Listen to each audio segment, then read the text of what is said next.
Alhamdulillah wassalatu wassalamu ala Rasulillah wa ala alihi wa sahbihi wa mawalah wa la hawla wa la quwwata illa billahi wa ba'd. Alhamdulillah di pagi ini kembali kita bisa duduk di Masjid Sukajadi. Salawat dan juga salam tentunya kita hadiahkan kepada Rasul kita Nabi besar Muhammad sallallahu alaihi wa ala alihi wasallam.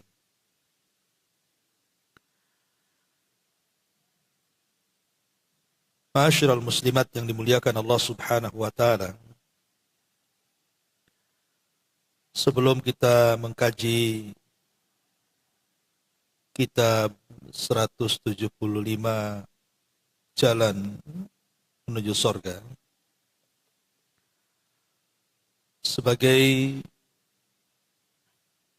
muqaddimah, karena kita berada di bulan Sya'ban, tepat hari ini tanggal 6, saya akan ingatkan beberapa amalan yang sangat dianjurkan ibu lakukan di bulan Sya'ban ini. Memang tidak ada hadis yang jelas tentang keutamaan bulan Sya'ban ini. Tidak seperti bulan sebelumnya, bulan Rajab. Kalau Rajab kan jelas, dia satu di antara 4 bulan-bulan mulia yang disebutkan dalam At-Taubah 36. Ataupun bulan Ramadan yang merupakan bulannya Al-Quran. Sya'ban ini memang belum ada hadis yang tegas tentang keutamaannya. Tetapi walaupun demikian, Nabi SAW menyebutnya dengan Syahru Ghaflah, bulan yang banyak dilalaikan manusia. Dan itu tertuang dalam sebuah hadis dari Usamah ibn Zaid radhiyallahu anhuma, ketika beliau bertanya kepada Nabi SAW, kenapa Rasul itu banyak sekali melakukan puasa di bulan Sya'ban? Hampir mirip dengan Ramadan. Tetapi tentu tidak boleh disamakan jumlah harinya. Sya'ban itu harus lebih sedikit. Umpamanya ibu mau puasa Sya'ban dari tanggal 1, nanti pada tanggal 27 berhenti. Kalau Ramadan kan full 1 bulan. Boleh kita melakukan puasa setiap hari seperti itu. Atau mengambil puasa-puasa yang sudah jelas-jelas seperti Ayyamul Bid, puasa Senin Kemis, atau puasa Daud. Yang jelas Rasul SAW banyak melakukan puasa di bulan Sya'ban ini. Jadi Usamah ibn Zaid ini bertanya kepada Nabi SAW soal puasa ini. Maka Nabi SAW mengatakan, "Dzaka syahrun yaghfalun nasu anhu baina Rajab wa Ramadan." Karena itu bulan yang manusia banyak melalaikannya, karena terjepit di antara bulan Rajab dan bulan Ramadan. Tetapi Nabi SAW mengatakan, "Wa huwa syahrun turfa'u fihi al-a'mal ila rabbil alamin wa uhibbu an yurfa'a amali wa ana sha'im." Tapi ingat, bulan Sya'ban itu adalah bulan di mana seluruh amalan kita diangkat ke langit, dan saya sangat suka ketika amalanku diangkat saya sedang berpuasa. Inilah hadis yang sangat mulia yang menunjukkan tentang keistimewaan bulan Sya'ban ini. Bulan diangkatnya amal. Sebenarnya diangkatnya amal manusia itu ada yang sifatnya harian, ada yang sifatnya pekanan dan ada yang sifatnya tahunan. Yang harian jelas hadisnya bahwa setiap waktu asar dan juga waktu fajar itu amalan kita diangkat. Adapun yang pekanan setiap Senin dan Kamis. Makanya kita disunahkan berpuasa Senin Kamis.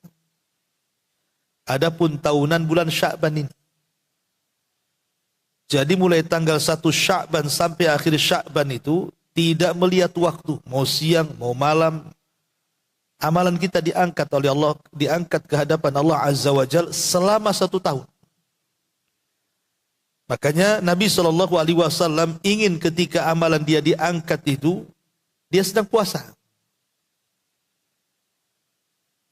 Inilah yang menyebabkan kemudian bulan Sya'ban ini sangat istimewa di mata Rasul, karena bulan dilalaikan manusia.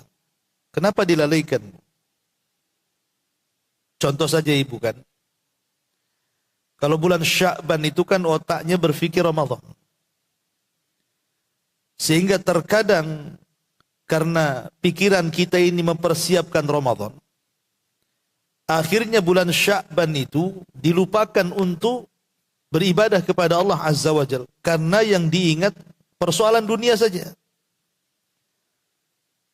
Ya kalau bisa umpamanya para suami bekerja keras di bulan Sya'ban supaya dapat uang banyak ketika Ramadan, sudah agak tenang istirahat gitu ya.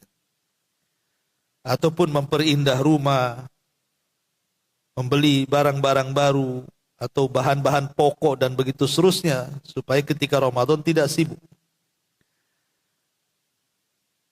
Itu yang kemudian kenapa kemudian bulan Sya'ban itu bulan dilalaikan?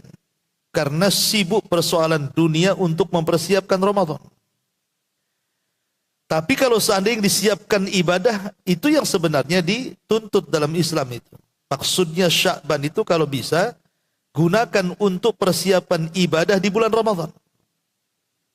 Makanya ada istilah Rajab itu bulan menanam, Sya'ban itu bulan mengairi, dan Ramadan itu bulan memetik. Begitu istilah para ulama. Lalu amalan apa saja yang dianjurkan oleh para ulama kita dawamkan selama bulan Sya'ban ini? Pertama, yang harus ibu lakukan adalah taharatul qalbi.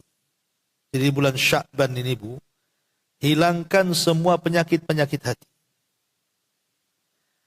Karena penyakit hati inilah yang menjadikan amalan kita tidak diangkat. Kan rugi bu, ibu udah 1 tahun sholat, puasa, sedekah, hadir di majelis ta'lim lagi setiap pekannya, belum lagi zikirnya, belum silaturahimnya. Banyak selama setahun kan ibu lakukan ibadah-ibadah, baik ibadah badan, ibadah harta, atau ibadah-ibadah yang lainnya. Lah ini bulan Sya'ban ini, amalan 1 tahun diangkat. Tapi ada orang-orang yang tidak diangkat amalannya. Siapa mereka? Orang yang dalam hatinya banyak penyakit. Seperti orang yang hasadnya kuat, dengkinya kuat, dendamnya kuat. Makanya di bulan Sya'ban ini kalau bisa bersihkan hati itu. Jadi kalau ada musuh itu cepat minta maaf. Terutama dengan keluarga gitu ya. Kalau anak musuhan dengan orang tua, saudara bermusuhan dengan saudaranya, dan begitu seterusnya, hilangkan penyakit hati. Karena inilah penghalang kenapa amalan kita tidak diangkat. Kata Nabi SAW, ada 2 manusia tidak diangkat amalannya di bulan Sya'ban.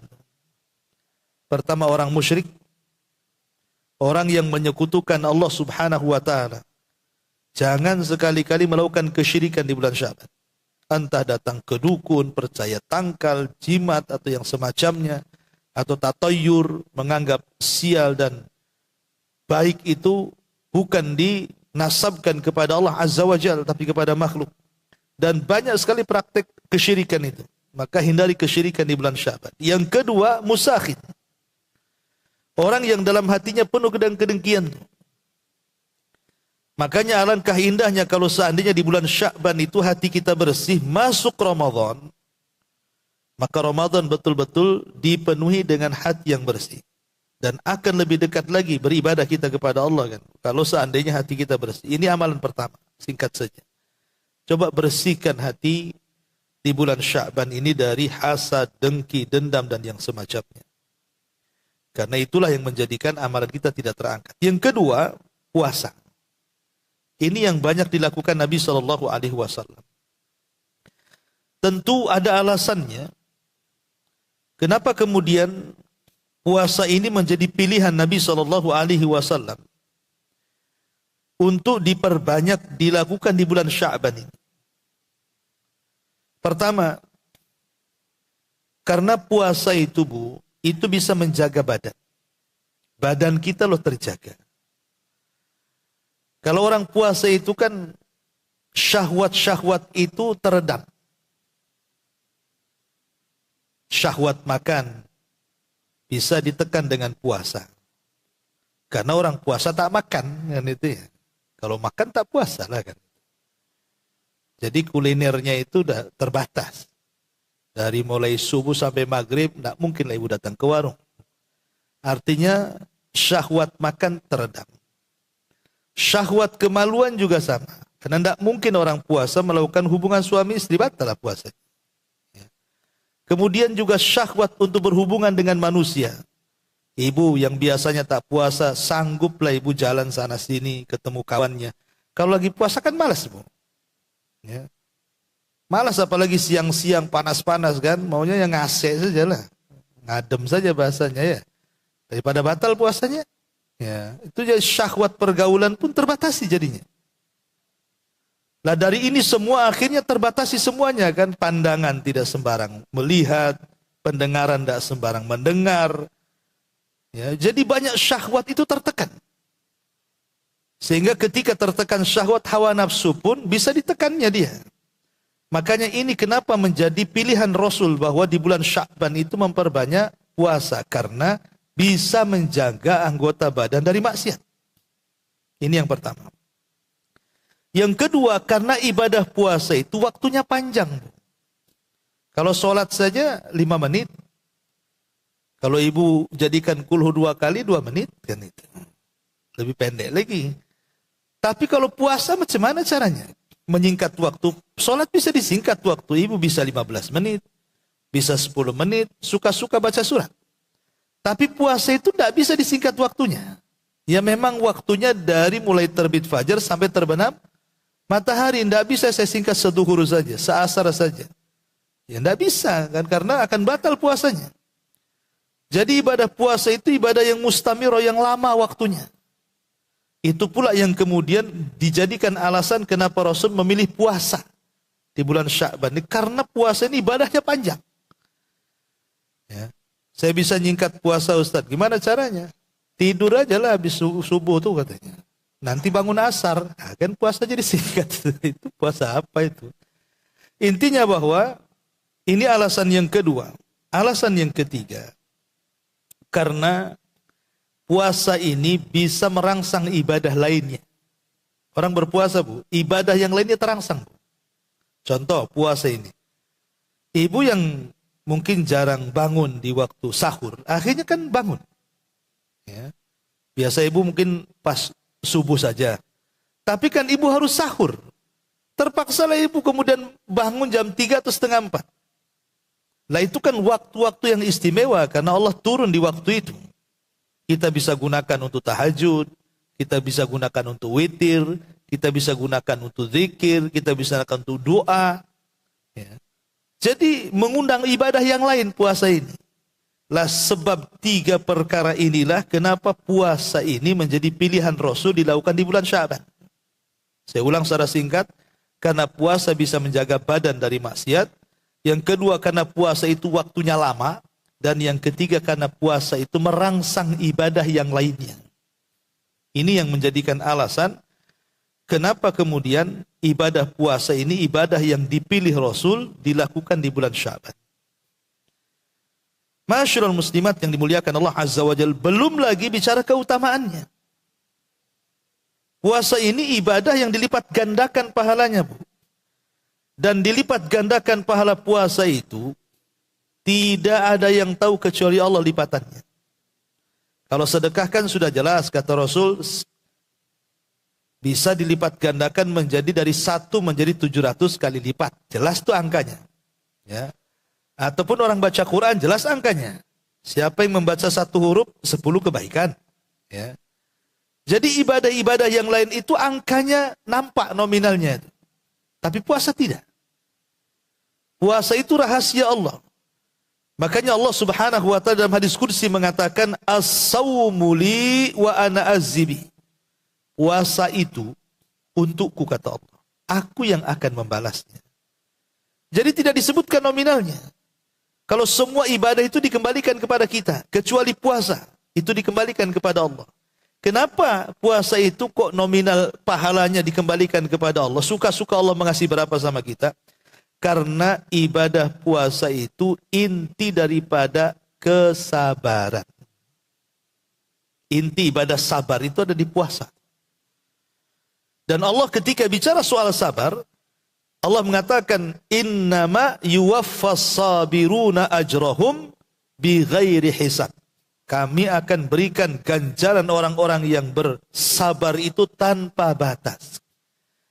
Dan puasa itulah ibadah sabar. Gimana tidak sabar, Bu? Kita disuruh nahan sana, nahan sini, kan itu ya. Tidak boleh makan, tidak boleh minum, tidak boleh melakukan hubungan, menjaga pandangan. Itu perlu kesabaran semuanya. Makanya kenapa kemudian ibadah puasa ini sangat istimewa. Ini dari segi puasa, dilipat gandakan pahalanya yang hanya tahu Allah yang akan memberinya. Yang kedua, puasa ini bisa menjauhkan kita dari neraka itu 70 tahun perjalanan. Ibu jalan kaki jangan berhenti selama 70 tahun, kira-kira sampai mana? Udah muterin dunia berapa kali? Nabi mengatakan, man shoma yauman fi sabilillahi ba'adallahu wajahu anin nari sab'ina kharifah. Siapa yang puasa 1 hari saja, puasa sunnah,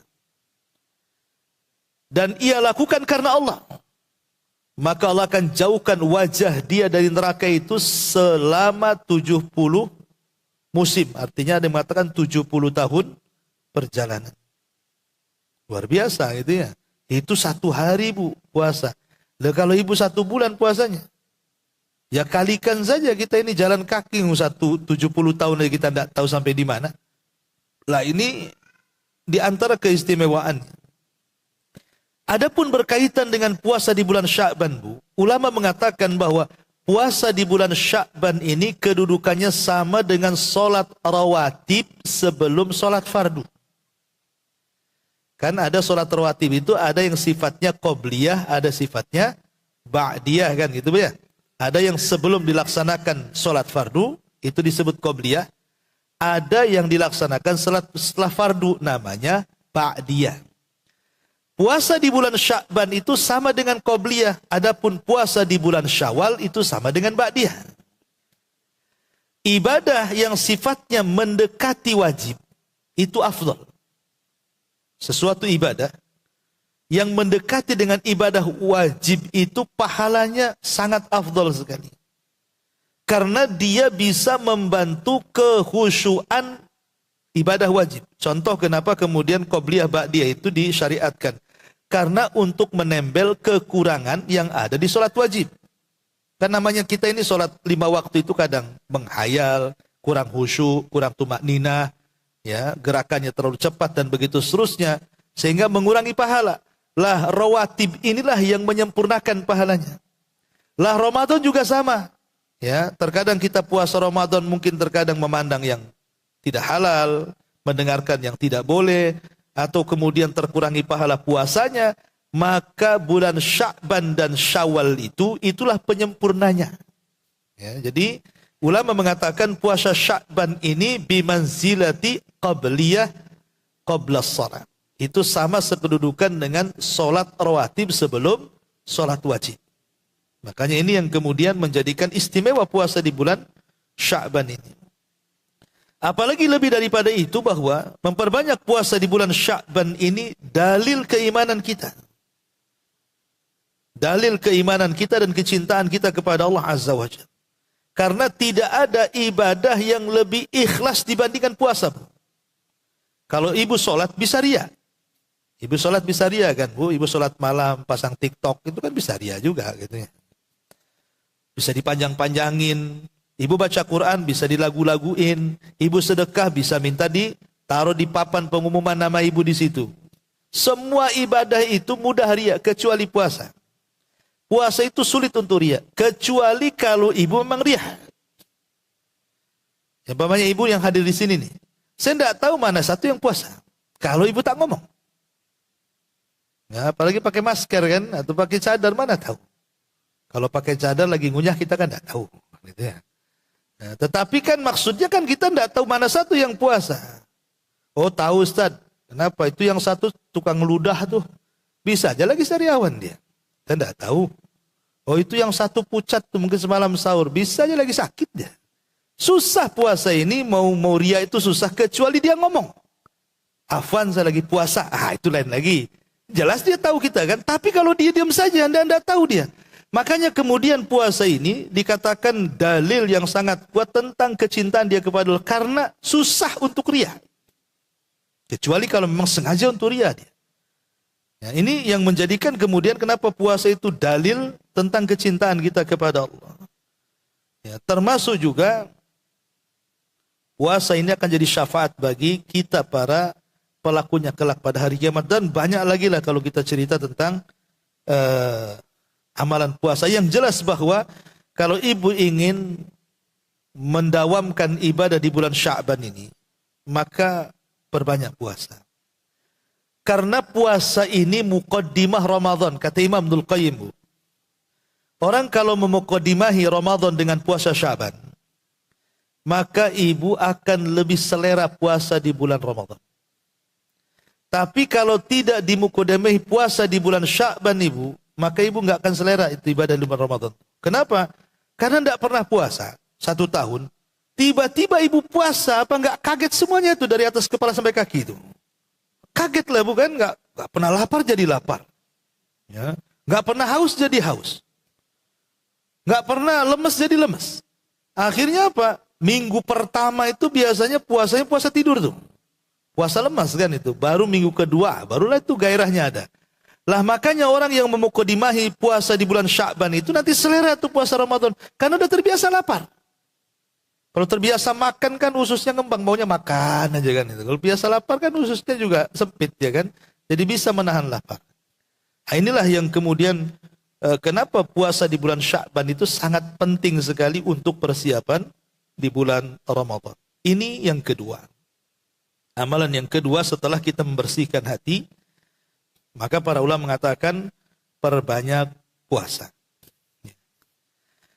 Masyarul muslimat yang dimuliakan Allah Subhanahu wa taala. Kemudian yang ketiga, tajdidut taubah. Perbaharui tobat. Saya, ibu atau siapapun, kita tidak tahu.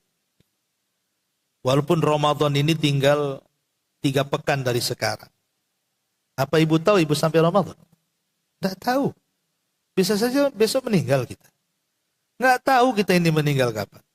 Banyak kok kita ini kawan-kawan yang mungkin sempat kopi dengan kita, ngobrol dengan kita, jalan dengan kita, kumpul dengan kita. Ramadan tak ketemu pula. Nggak ada yang tahu kematian orang itu. Walaupun kita udah memprediksi nih, wah Ramadan saya akan begini. Itu prediksi. Angan-angan saja. Belum tentu juga sampai Ramadan kita ini. Lah karena tidak memungkinkan kita tahu kepastian kita hidup sampai Ramadan atau tidak, ini bulan diangkat amal masalahnya. Maka yang ketiga tajdidut taubah, perbaharui tobat. Ya. Perbaharui tobat, yang nyesel di dosa, berjanji tidak mengulangi, lakukan yang keburukan itu ditimpa dengan kebaikan dan begitu seterusnya dari syarat-syarat tobat itu. Karena penting tajdidut taubah ini. Supaya ketika masuk Ramadan itu betul-betul kita sudah tidak punya dosa. Ketika masuk Ramadan kita ini, Allah takdirkan masuk Ramadan, kita nggak punya dosa karena sudah tobat di bulan Sya'ban ini, maka ibadah di bulan Ramadan pun akan semangat. Karena yang menjadikan lemahnya ibadah itu dosa. Ibu kalau melakukan dosa, lemah ibadah itu. Ibu bisa rasakanlah coba. Ya, kalau melakukan dosa itu pasti akan melemahkan ibadah. Tapi kalau dosanya dihilangkan, itu yang menyemangatkan ibadah. Makanya ketika ahli sunnah wal jamaah bicara soal makna iman. Apa sih itu iman? Maka mereka mengatakan para ulama itu, iman itu yazidu wa yanqus. Iman itu bisa bertambah, bisa berkurang. Kenapa dia bisa bertambah? Bita'ah dengan ketaatan. Kenapa pula dia bisa berkurang? Bil maksiati, karena dengan kemaksiatan dia. Kalau ibu ini 1 bulan, bulan Sya'ban ini, kunci tukeran maksiat itu. Itu nanti Ramadan itu, imannya pasti naik. Ibadah apa saja ibu suka. Tapi kalau 1 Sya'ban ini, sampai akhir Sya'ban ini penuh dengan maksiat, baru jangan lagi menikmati Ramadan. Sekalipun nanti datang Idul Fitri ibu, dia hanya membanggakan pakaian. Untuk apa coba Idul Fitri membanggakan pakaian? Orang senang kan bukan di pakaian, orang senang itu di hati. Walaupun pakaiannya tidak bagus, tidak apa-apa. Kalau hatinya bersih, pasti dia akan orang paling bahagia itu ketika Idul Fitri itu.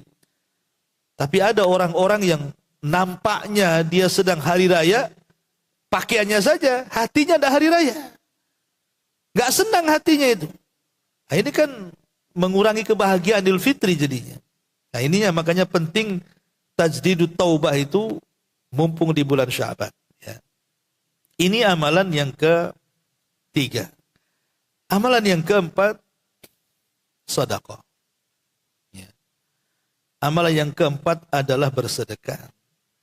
Karena bagaimanapun kita tahu bahwa Nabi SAW apabila datang bulan Ramadan itu manusia paling dermawan. Apalagi kalau sampai 10 akhir Ramadan. Aisyah radhiyallahu anha sampai mengatakan kedermawanan Rasul itu melebihi angin yang berhembus. Terutama tatkala Jibril datang menyambangi Rasul untuk tadarus Quran. Lah kebiasaan sedekah ini harus dimulai dari bulan Sya'ban ini. Apalagi saya ulang-ulang bahwa ini bulan diangkatnya amal. Ya. Bulan diangkatnya amal ini maka perbanyak sedekah. Kalau orang terbiasa sedekah, maka di bulan Ramadan pun akan terbiasa sedekah dia. Kan sedekah itu tidak mesti harus dengan uang. Ya, karena terpikir sedekah itu harus pakai uang, tidak. Ya, sedekah itu macam-macam bentuknya. Ibu senyum kepada saudaranya juga sedekah. Ibu memperbanyak tasbih, takbir, tahmid itu sedekah. Ibu mengajak kawan-kawan untuk berbuat baik, ngajak ke pengajian, itu juga sedekah. Ya, termasuk juga hubungan suami istri, itu juga sedekah. Sedekah itu babnya luas gitu ya. Walaupun identik sedekah itu biasanya dengan uang. Ya, kalau dibilang sedekah pasti kepala kita larinya ke situ. Ya enggak apa-apa, kalaupun dengan uang pun kan bisa dengan cara ya, umpamanya uangnya terbatas. Punya uang 1 juta, ya tadilah kalau memang ingin sedekah setiap hari supaya amalan kita selama Sya'ban diangkat, pecahkan yang 1 juta itu. Pecahkan 2 ribuan. Jadi lama tiap hari 2.000, 2.000, nggak habis-habis sedekah. Ya. Intinya bahwa biasakan sedekah gitu aja, dan nggak ada yang berkurang harta disedekahkan itu. Mana qasamin mali sadaqah bal yazdad bal yazdad bal yazdad, kata Rasul. Tidak berkurang harta yang disedekahkan, bahkan bertambah, bertambah dan bertambah. Bertambah itu kadang-kadang ya memang bisa dalam bentuk harta, umpamanya rezekinya dimudahkan, usahanya diluaskan. Pokoknya dimudahkan. Atau mungkin dalam bentuk kesehatan yang harusnya dia sakit, kalau ke rumah sakit habis sekian, dia tak sakit, akhirnya tak keluarkan uang. Jadi bentuk bertambahnya rezeki itu macam-macam. Cuman kita tidak sadar saja. Kesehatan itu bentuk juga, ketenangan juga bentuk. Karena kalau sudah stres, usaha pun susah. Diberikan ketenangan, akhirnya mudah dia usahanya, mudah berfikirnya, mudah untuk menguraikan masalahnya, dan begitu seterusnya. Ini juga termasuk amalan yang keempat, perbanyak sedekah. Kemudian amalan yang kelima, kata para ulama mengatakan, perbanyak membaca Quran. Makanya ada sebagian ulama mengatakan bulan Sya'ban ini sebenarnya syahrul Quran. Bukan Ramadan aja syahrul Quran itu. Tapi Sya'ban juga termasuk bulannya Al-Quran.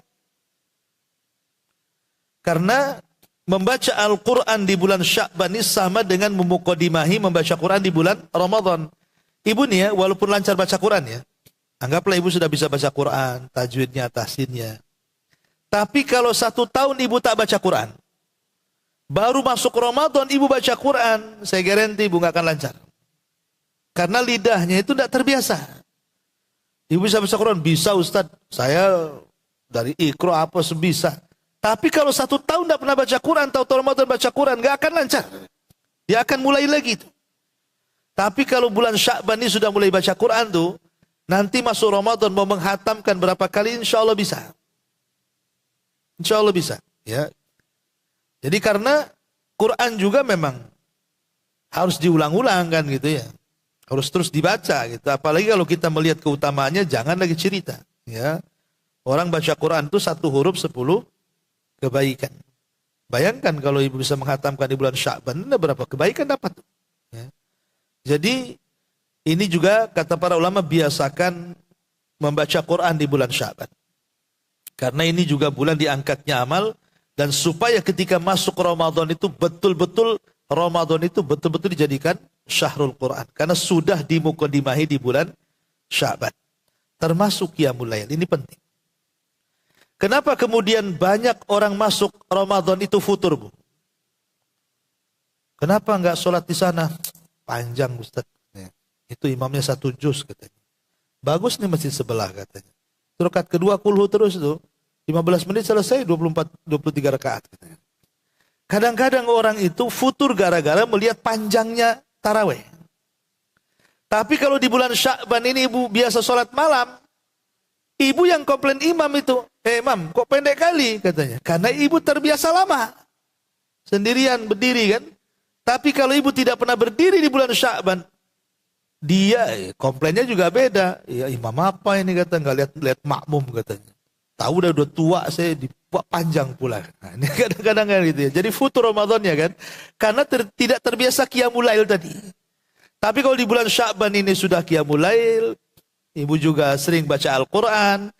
InsyaAllah Bu, di bulan Ramadan itu kita akan merasakan lezatnya ibadah. Maka ini juga amalan yang dianjurkan oleh para ulama untuk diamalkan Qiyamul Lail di bulan Sya'ban ini. Termasuk juga al-iksar minan nawafil. Memperbanyak sholat-sholat sunnah. Bukan hanya Qiyamul Lail saja. Sholat sunnah kan banyak tuh. Ada sholat sunnah duha. Kalau masuk masjid ada tahiyatul masjid. Ada sholat sunnah wudu. Ada witirnya. Ada tahajudnya. Kan banyak sholat sunnah. Hanya maka biasakan di bulan Sya'ban ini melakukan sholat sunnah. Karena sekali lagi ini kesempatan kita ini melaporkan seluruh amalan kita 1 tahun di hadapan Allah Subhanahu wa ta'ala. Kemudian juga di antara amalan yang dianjurkan di bulan Sya'ban adalah kasratul istighfar. Memperbanyak istighfar. Memperbanyak istighfar ini ya ucapan astagfirullah, astagfirullah, astagfirullah. Itu maksudnya. Ya. Dan kalau bisa dihayati, Bu. Istighfar itu kalau bisa dihayati. Bagaimana caranya Ustadz menghayati kalimat astagfirullah itu? Ya dengan memahami maknanya. Dan saya sudah sering saya katakan di sini bahwa makna istighfar itu 2. Pertama, kita meminta kepada Allah agar semua aib yang kita lakukan di dunia Allah tutup dari manusia. Jadi ketika kita katakan astagfirullah, seolah-olah kita katakan, ya Allah, saya ini punya dosa banyak. Saya ini punya aib banyak. Kalau bisa manusia jangan tahu aibku. Sebab kalau satu saja aib kita terbongkar, Bu, habis hidup kita ini.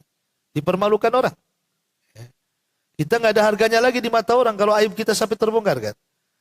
Makanya cukuplah antara kita dengan Allah saja. Yang kedua, ketika kita membaca istighfar itu, kita meminta kepada Allah agar dosa-dosa yang kita lakukan di dunia itu, Allah tidak mengazab. Allah tidak menyiksa kita. Itulah kalimat istighfar itu. Kenapa kita disuruh istighfar itu? Karena 2 perkara ini. Minta kepada Allah agar aib kita ditutup.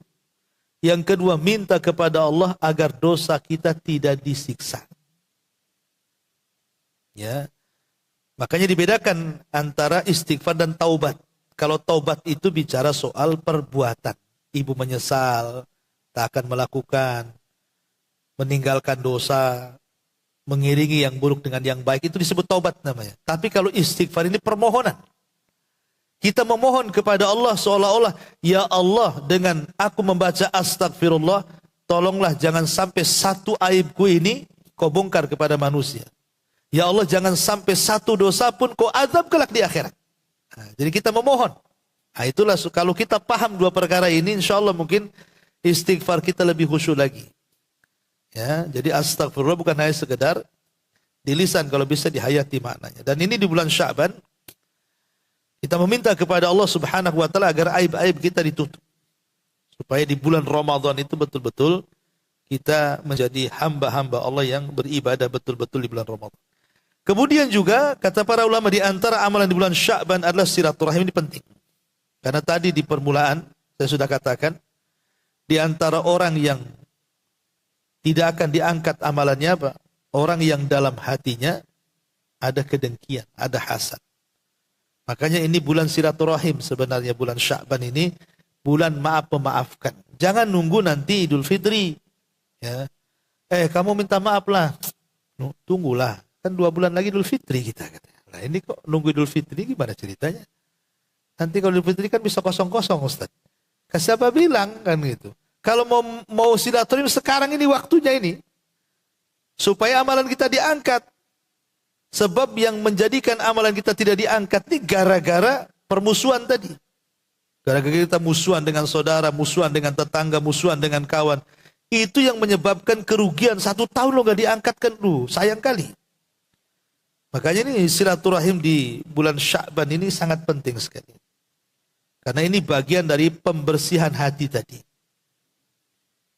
Ingat hadis yang pernah saya ceritakan di sini.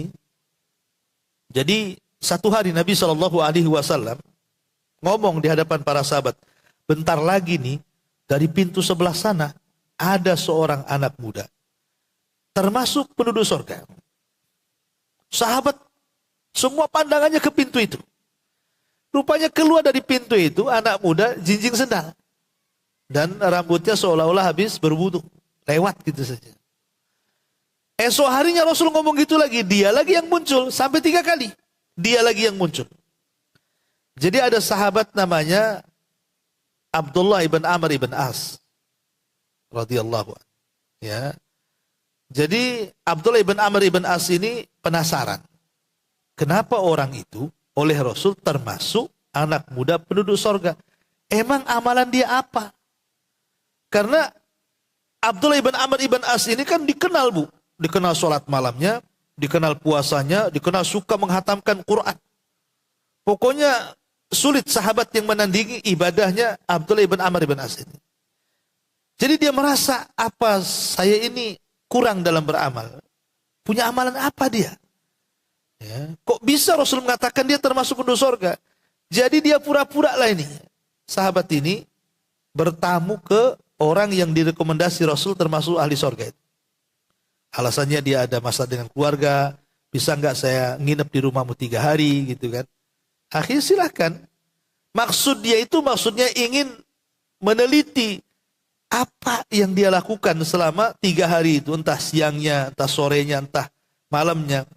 Mungkin dia punya amalan khusus yang aku tidak punya, kata Abdullah bin Amr bin As. Aku bisa tiru gitu maksudnya. Jadi setelah 3 hari, tak ada pun amalan-amalan menonjol. Maksudnya tidak sholatnya biasa-biasa saja. Sahabat yang lebih hebat lagi. Ya, baca Qurannya biasa saja, zikirnya biasa saja. Kecewalah Abdullah bin Amr bin As. Ternyata dia tidak menemukan apapun yang bisa dia tiru dari laki-laki. Tapi sebelum pergi dia ngomong, sebenarnya saya kesini itu bukan karena masalah keluarga.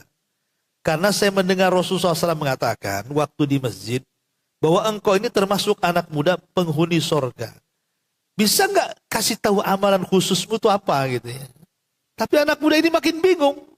Karena dia sendiri tidak punya amalan khusus. Maksudnya ya mungkin sholatnya atau puasanya atau sedekahnya. Enggak juga gitu ya. Jadi makin bingung juga ditanya seperti itu. Tapi sebelum berpisah, anak muda ini mengatakan, oh boleh jadi katanya. boleh jadi karena setiap sebelum saya memejamkan mata saat tidur malam, aku bersihkan semua hatiku. Aku maafkan semua orang yang mendolimiku. Ya. Pokoknya setiap malam sebelum aku pejamkan mataku, aku sudah relakan kepada siapapun yang mendolimiku, yang menyakitiku, dan aku doakan kebaikan untuk mereka. Kata Abdullah bin Amr bin As, ini yang ingin saya cari. Ini maksudnya. Jadi rupanya bukan amalan badan, tapi amalan hati. Ya kan, memaafkan itu amalan hati kan, bukan? Tetapi kan memaafkan juga, kalau hubungan dengan manusia kan tidak bisa, kecuali ketemu orangnya kan. Minta maaf. Ya. Sekarang kan lebih enak lagi ada alat komunikasi. Nah, salah satunya adalah dengan cara silaturahim tadi. Supaya menghilangkan penyakit-penyakit hati. Ini juga di antara amalan yang dianjurkan di bulan Sya'ban. Termasuk juga husnul khuluq. Ya, perbaiki akhlak. Ini penting juga karena di bulan Ramadan ini jangan sampai amalan-amalan ibadah puasa kita ini hilang gara-gara jelek akhlak. Seperti masih suka mencaci, memaki, melaknat, mendoakan buruk, tidak bisa menjaga lisan. Ini kan bahaya. Ya. Karena amalan-amalan sehebat apapun dari amalan sunnah, Bu. Ibu hebat puasanya, ibu hebat sedekahnya, ibu hebat tahajudnya, ibu hebat macam-macamnya lah. Tapi kalau tidak bisa menjaga lisan, percuma juga. Kan ada hadis kan yang mengatakan ketika dikatakan Rasul ada seorang ibu kalau malam sholat malam, kalau siang puasa sunnah, kalau tempat-tempat sedekah butuh sedekah dia sedekah, bahkan dia banyak melakukan kebaikan, tapi satu kekurangannya, walakin tu'dzi jiranaha bilisaniha. Lisannya tuh tidak bisa dijaga, suka nyakiti tetangganya. Oh, kata Rasul, tidak bisa. Wanita itu tidak punya kebaikan. Padahal dia sholat malam tidak punya kebaikan. Lah dia kan puasa sunnah tidak punya kebaikan. Oh, dia banyak sedekah, percuma juga sedekahnya. Sampai Rasul mengatakan la khaira fiha, tidak ada kebaikannya itu semua. Bal hiya min ahlin nar, bahkan wanita itu layak masuk neraka. Ya. Akhlak ini penting karena akhlak ini bisa mempengaruhi ibadah. Dan akhlak itu paling tercermin dari 3 anggota badan kita. Dari leher ke atas, kedua tangan, dan dari kepala sampai kaki. Akhlak itu tercermin dari 3 anggota badan. Leher ke atas, Bu. Leher ke atas itu ada mata. Nah, kalau suka melotot-melotot itu enggak pada akhlak. Ya. Kemudian mulutnya kasar. Ini kan di kepala semua tuh. Mulutnya kasar. Kemudian suka tajasus telinganya, nyari-nyari ngorek-ngorek kesalahan orang. Ya kan? Mendengar-dengar betul tak si anu, ya kan? Nah, ini semua dari lisan.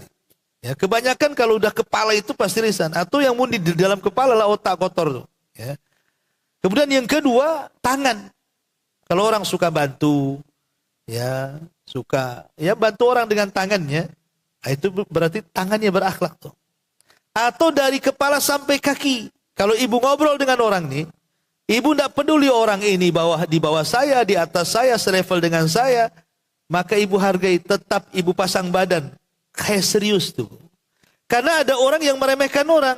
Ngobrol itu badan kita ke sana, orang ini ke sini. Ini nggak punya akhlak orang kayak gini. Ya. Kadang-kadang yang mungkin merasa dia lebih kaya, lebih punya pangkat, jabatan, kita nggak dihargai kadang-kadang. Nah, itu namanya nggak punya akhlak orang kayak gitu. Tapi punya akhlak itu di depan dia siapapun, tetap dia hadapkan badan dia. Nah, itu berakhlak namanya. Nah, itulah akhlak namanya. Ya, jadi inilah kata para ulama, amalan-amalan husnul khuluq ini penting ditanam di bulan Sya'ban. Supaya masuk Ramadan itu banyak ibadah tidak sia-sia dilakukan. Terutama puasa. Karena puasa itu, kata Nabi SAW, rubba sa'imin. Ya. Laisa lahul jaza illal ju'i wal atshi. Berapa banyak orang yang berpuasa tidak diganjar kecuali hanya rasa lelah, letih, dan juga lapar saja. Kenapa? Karena habis dikikis dengan akhlak yang buruk tadi pahalanya. Nah, ini juga persiapan Ramadan ya, mempersiapkan akhlak itu. Kemudian juga yang tak kalah pentingnya juga adalah ad-da'watu ilallah, ya, mengajak manusia kepada kebaikan. Mengajak keluarga lah, ibu pulanglah di sini dapat ilmu, sampaikan ya ke keluarganya. Inilah amalan-amalan yang di bulan Sya'ban. ajak, kalau ada yang kemungkaran dicegah. Nah, itu penting karena bagaimanapun kata Nabi SAW ketika menasihati Ali bin Abi Thalib radhiyallahu an, ya Ali, la an yahdiyakallahu rajulan bika khairun min khumrin nar. Kalau lantaran lisanmu Ali, kau bisa memberikan hidayah manusia, itu lebih baik daripada unta merah. Artinya lebih baik daripada perhiasan dunia yang paling mahal. Mengajak manusia kepada kebaikan. Dan tidak ada suara terindah di hadapan Allah kecuali orang-orang yang mengajak manusia ke jalan Allah. Allah mengatakan, wa man ahsanu qaulan. Siapa lagi yang lebih indah suaranya? Yang lebih indah suaranya dalam Quran bukan artis, bukan selebritis, bukan penyanyi. Ya, yang paling indah suaranya adalah mimman da'a ilallah. Orang yang mengajak manusia ke jalan Allah Subhanahu wa taala. Ini diantara juga amalan-amalan yang dianjurkan para ulama. Ya, termasuk juga doa, itu jelas masuk. Ya, doa, zikir, itu yang jelas perkara-perkara yang biasa kita lakukan. Kalau bisa jangan tinggalkan di bulan Sya'ban. Wallahu alam, Bu. Saya kira kajian kitabnya mulai minggu depan aja, karena ini nasihat mumpung di bulan Sya'ban, saya ingatkan saja. Dan yang tak kalah pentingnya, saya lupa juga, perbanyak sholawat. Karena ayat tentang perintah sholawat itu turun di bulan Sya'ban. Saya lupa yang terakhir ya, perbanyak sholawat. Karena ayat innallaha wa malaikatahu yusalluna 'alan nabi ya ayyuhalladzina amanu sallu 'alaihi wa sallimu taslima. Ayat ini kan perintah untuk bersolawat kepada Rasul. Ayat ini turun di bulan Sya'ban. Jadi ayat tentang perintah solawat itu turun di bulan Sya'ban. Maka perbanyak bersolawat kepada Rasul sallallahu alaihi wasallam di bulan Sya'ban. Baik, Bu, sampai di sini mungkin kita buat tanya jawab saja. Silakan kalau ada yang mau bertanya.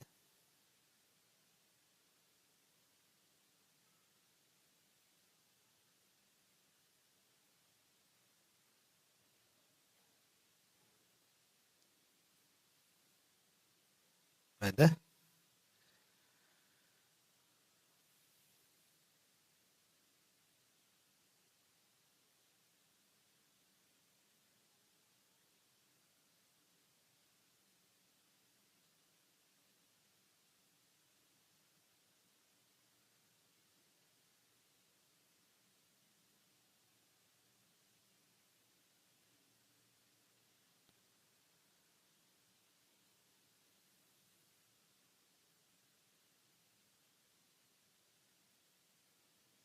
Baik, kalau nggak ada, kita tutup. Subhanallah bihamdika, asyhadu an la ilaha illa anta astaghfiruka wa atubu ilaik. Allahu ta'ala alam. Assalamualaikum warahmatullahi wabarakatuh.